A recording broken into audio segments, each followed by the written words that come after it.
కీర్తన పాడుకొని దేవునామని మహింపరుద్దాం.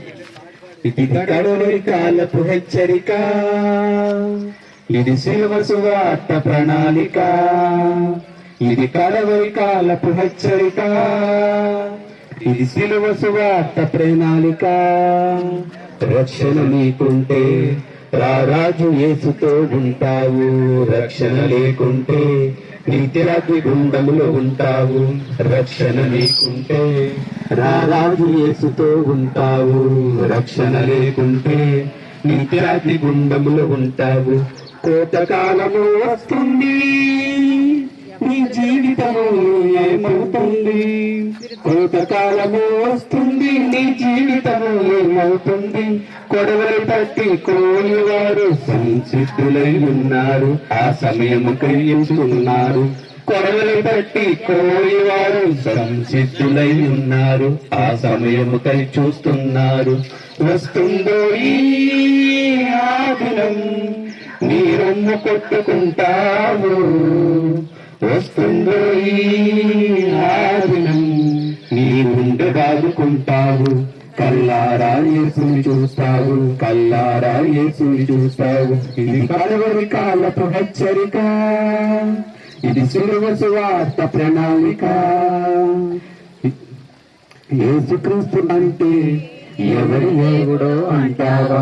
యేసుక్రీస్తు అంటే ఎవరి దేవుడో అంటావా? మారు మనసు అంటే వలదు వలదు పొమ్మంటావా? మారు మనసు అంటే వలదు వలదు పొమ్మంటావా? ఎండమాములే నీవు అని ఏడువరే పరిగెడతావా? ఎండమాములే నీవు అని ఏడువరే పరిగెడతావా? జీవజలములే యేసుని విడిచి ఎక్కడెక్కడో ఉంటావా?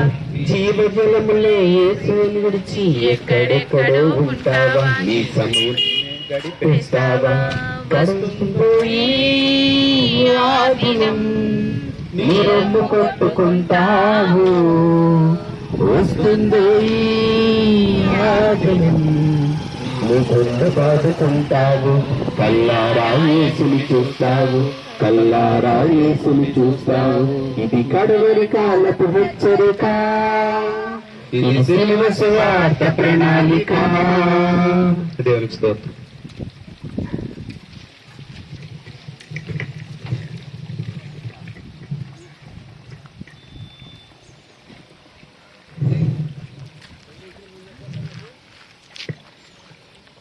ఈ హౌసింగ్ బోర్డు కాలనీ వాస్తవులు అందరికీ కూడా ప్రభు అయిన యేసుక్రీస్తు వారి నామంలో శుభాభివందనాలు తెలియచేస్తూ ఉన్నామండి. యేసు ప్రభు వారి గురించి కొద్ది మాటలు చెప్పడానికి మీ ప్రాంతానికి రావటం జరిగింది. యేసు ప్రభు అంటే అందరికీ దేవుడండి. ఆయన ఒక కులానికి కానీ, ఒక మతానికి కానీ, ఒక జాతికి కానీ దేవుడు కాదండి. ఆయన అందరినీ ఒకే రీతిగా ప్రేమిస్తున్నాడు. అందరికీ ఆయన దేవాతి దేవుడిగా ఉన్నాడు కనుక ఆయన గురించి కొన్ని మాటలు చెప్పాలని మీ వద్దకు వచ్చాము. ఇక్కడ మనము ఏ స్థితిలో ఉన్నామంటే కడవరి కాలంలో ఉన్నామండి. ఎందుకు అంటే దేవుడు త్వరగా రాబోతున్నాడు. ఆయన ఎప్పుడు వస్తాడో తెలియదు. బైబిల్ గ్రంథం చెప్తుంది కదా,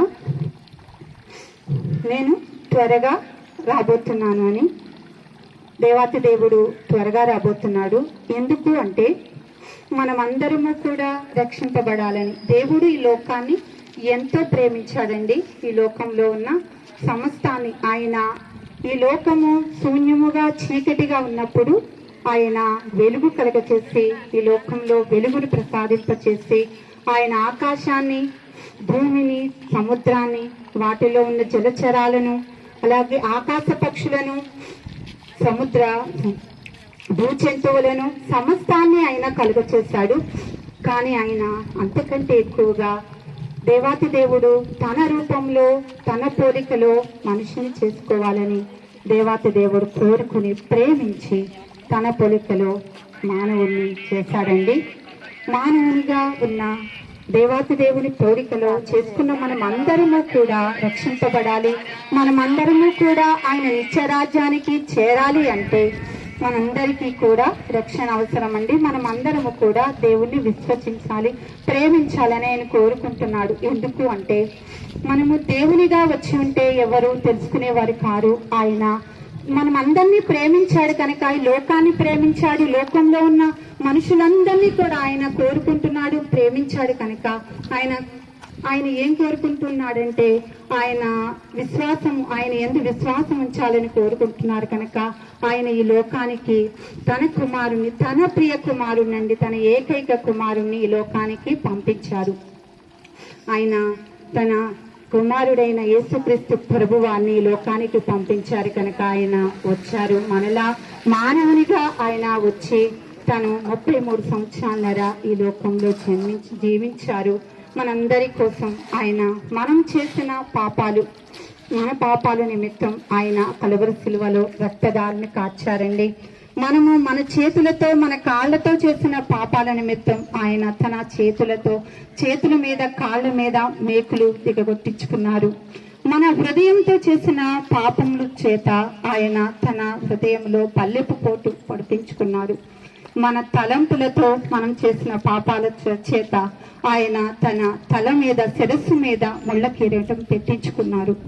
మనము శరీరాలతో చేసే పాపాల నిమిత్తం ఆయన శరీరం మీద అనేక దెబ్బలు, ఆయన రక్తదారాన్ని, ఆయన నాగలి చాళ్ళు దున్నిన విధముగా ఆయన శరీరాన్ని దున్నించుకున్నారు. ఎందుకు అంటే మనందరినీ రక్షించాలని, మనందరినీ ప్రేమిస్తున్నాడు కనుక తన ప్రియ కుమారుని లోకానికి పంపించి తన కుమారుని మన కోసం ఆయన బలిచ్చారండి. ఇవ్వటమే కాదు, తిరిగి మరలా 3వ రోజున ఆయన పునరుత్థానుడిగా తిరిగి లేచారు.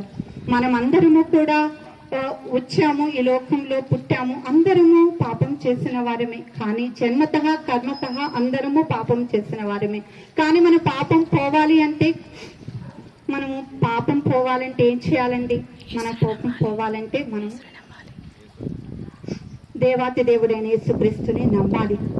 ఆయన నమ్మటమే కాదు, ఆయన ఎందుకు విశ్వాసం ఉంచాలి.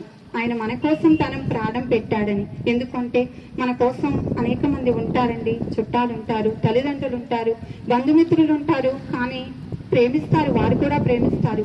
కానీ ప్రాణం పెట్టాలి అంటే ఎంతవరకు పెడతారో తెలియదు. కానీ పెట్టినప్పటికీ అంత ఘోరముగా, అంత మన కోసం అంత నరకయాతన పడే అంతగా ఎవ్వరూ ప్రాణం పెట్టరండి. మన కోసం ప్రాణం పెట్టిన వారు ఎవరైనా ఉన్నారు అంటే అది ప్రభువైన యేసుక్రీస్తు మాత్రమే. మన పాపాలు క్షమింపాలని ఆయన తన మీద ఆ పాపాలన్నీ మోసుకున్నాడు కనుక మన పాపాలన్నీ క్షమింపబడ్డాయి. మనము క్రీస్తు యేసునందు మనము పరిపూర్ణులమయ్యాము కనుక దేవుడు మనల్ని ఒక్కటే కోరుకుంటున్నాడు, ఆయన యందు విశ్వాసం ఉంచాలని. దేవుడు ప్రేమిస్తున్నాడు కనుక ఆ ప్రేమను మీ అందరికీ తెలియచేయమని మీ ప్రాంతానికి పంపించారండి. ఈ ప్రాంతానికి దేవుడు ఈ ప్రాంతవాసులందరినీ కూడా అదే విధముగా ప్రేమిస్తున్నాడు, అందరినీ ఒకే రీతిగా ప్రేమిస్తున్నాడు కనుక మేము ఆ ప్రేమను తెలుసుకున్నాము, ఆ ప్రేమను తెలియచేయాలని మీ యొద్దకు వచ్చాము. త్వరగా దేవుడు మళ్ళా 2వ మారు రాబోతున్నారండి. మొదటగా వచ్చారు ఆయన దీనుడిగా, సాత్వికుడిగా వచ్చి మనందరి కోసం ప్రాణం పెట్టారు. మరలా రాబోతున్నాడు ఆయన మనందరినీ కూడా ఆయన నిత్యరాజ్యానికి చేర్చాలని. మనం నిత్యరాజ్యానికి చేరాలి అంటే ఏం చేయాలండి? పుట్టిన ప్రతి ఒక్కరము కూడా ఏదో ఒక రోజు చనిపోవాలి. చనిపోయిన మన అందరిలోనూ ప్రాణం పెట్టాడు, అన్ని జీవరాశుల్లో కూడా ప్రాణం పెట్టాడు. కానీ మనలో ప్రత్యేకంగా దేవుడు ఆత్మను పెట్టాడండి. ఈ ఆత్మ ఎక్కడికి వెళుతుందండి? చనిపోయాక మన ఆత్మ నరకంలోకి వెళ్ళకూడదని ఆయన కోరుకుంటున్నారు కనుక మనందరి కోసం ఆయన ప్రాణం పెట్టి మన అందరినీ రక్షించాలని, ఆయన నిత్యరాజ్యానికి వారసులు చేయాలని, ఆయనతో యుగయుగాలు మనము ఉండాలని ఆయన కోరుకుంటున్నారు కనుక ఆయన ఈ లోకానికి వచ్చి మాదిరి చూపించి వెళ్ళారండి. ఆ మాదిరి చూపించిన సృష్టికర్తను మేము తెలుసుకున్నాము, మీరందరూ తెలుసుకోవాలని కోరుకుంటూ ప్రభువైన యేసుక్రీస్తు నామంలో ఈ మాటలు ముగిస్తూ ఉన్నామండి. మీకు ఏదైనా ఇంకా తెలుసుకోవాలని ఉంటే మా దగ్గర కొన్ని కరపత్రాలు ఉన్నాయి, మా దగ్గర దైవదాసులు ఉన్నారు. అలా మీకు దగ్గరగా ఉన్న దైవ సన్నిధికి చర్చికి వెళ్ళి అక్కడ దైవదాసులు ఉంటారు, తెలుసుకోవచ్చు. మీకు ఏదైనా ఇంకా దేవుని మీద ఆసక్తి, ప్రేమ ఉంటే ఈ సమయంలో చిన్న ప్రార్థన మీరు చేసి విశ్వాసం ఉంచినట్లయితే దేవుడు మీ హృదయాల్లోకి రావడానికి సిద్ధంగా ఉన్నాడండి. మమ్మల్ని ప్రేమిస్తున్నాడు కనుక మిమ్మల్ని ప్రేమిస్తూ మీ మాటలు విని మీరు విశ్వాసం ఉంచుతారని నమ్ముతూ ఈ మాటలు ముగిస్తూ ఉన్నామండి. అందరికీ వందనాలు. స్తోత్రం నాయన, స్తోత్రం ప్రభా. గొప్ప దేవుడు, శక్తిమంతుడు నాయన, నా ప్రభా, నా రాజ్యం ఇప్పుడు సహోదరి చెప్పిన నాయన ప్రార్థన ప్రభా, నా తండ్రి. ఏ మాటలైతే ప్రభా గ్రామ ప్రభా విన్నారో ప్రభా, నా తండ్రి నా యేసు ప్రతి హృదయంలో ప్రభా నీ ప్రేమను పంచుకునే కృపను దయచేయండి ప్రభా. మా కొరకు ప్రాణం పెట్టిన దేవుడు నువ్వు ప్రభా, తెలుసుకునే కృప నాయన, కృప నాయన, నా తండ్రి ప్రతి ఒక్కరికి దయచేయండి ప్రభా. ఈ పట్టణానికి ప్రభా మీరు నడిపించిన విధానాన్ని బట్టి మీకు లెక్కలేని స్థుతులు స్తోత్రాలు ప్రభా, నా తండ్రి. ఏ మాటలైతే ప్రభా నా తండ్రి సహోదరి పలికిందో ప్రభా, ప్రతి మాట ప్రతి హృదయంలోకి వెళ్ళి ప్రభా నాయన, నా తండ్రి వారి నాయన నిజమైన ప్రేమను తెలుసుకునే కృపను ప్రభా ప్రతి బిడ్డకి దయచేయమని ప్రభా నాయన, నా తండ్రి నా ప్రభా నాయన కడపత్రాల ద్వారా ప్రభా అనేక మంది నీ ప్రేమను తెలుసుకునే కృపను దయచేయమని యేసు పరిశుద్ధ నామములో అడిగి వేడుకుంటున్నాము తండ్రి. ఆమేన్. వందనాలు.